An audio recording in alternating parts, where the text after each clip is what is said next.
Good day everyone! This video will be a quick rundown of the progress on the next Ninirim pack update.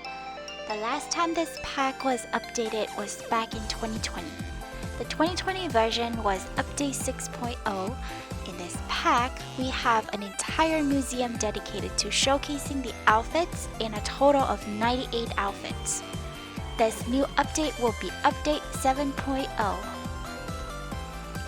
First things first, the pack will now contain a total of 125 outfits. We will be seeing an increase of 27 new outfits that were ported and paywalled by Ninirim between 2020 and 2022. The most significant change to these outfits would be the support of the most updated CBBE, 3BA V2, and BHU MPV3. Throughout the years, people have been making 3BA ports of this Ninirim pack. Of course, that's fine for them to do. The difference of this pack would be the increased polygons that most of these outfits have received. The importance of increasing the polygons is to fix two things. One, makes the lower quality outfits appear less blocky.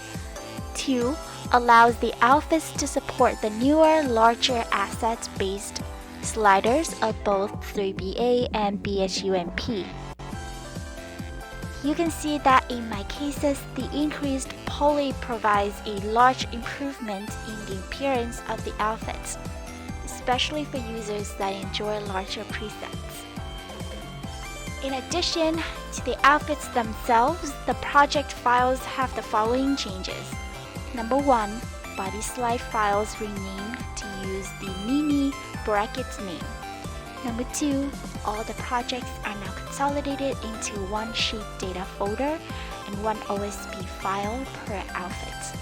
This will save some hard drive space considering the 125 outfits. But let's get to the fun part of the updates though. As I mentioned already, the biggest changes are the increased poly and support for the important bodies CBVE, 3BA, and BHUMP. The second most relevant update would be the increased quality of the conversions. Update 6.0 did not have manual slider edits, which means that many of them probably did not look good. Update 7.0 now has these manual slider edits to make the outfits look and behave better. After manual slider edits, there will be more support for SMP on outfits that need them. This of course will be optional for CBBE users but mandatory for 3BA and BHUMP users. The last aspect of the update will be the new museum. The new museum will no longer use vanilla assets. If you recall, the museum right now uses architecture of the vanilla Doomer. For this update, I obtained assets and licensing for a better looking museum. Here are some pictures of what it should look like.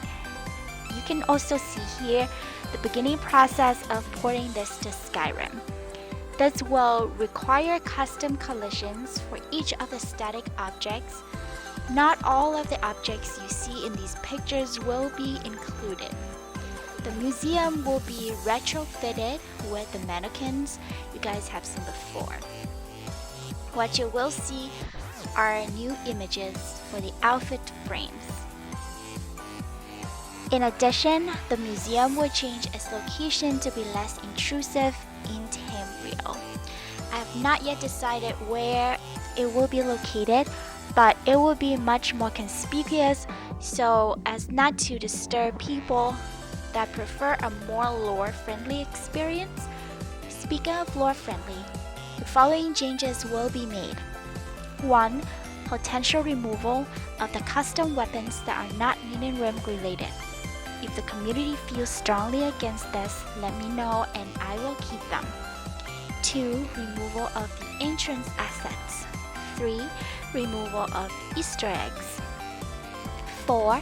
Removal of non-relevant posters. 5.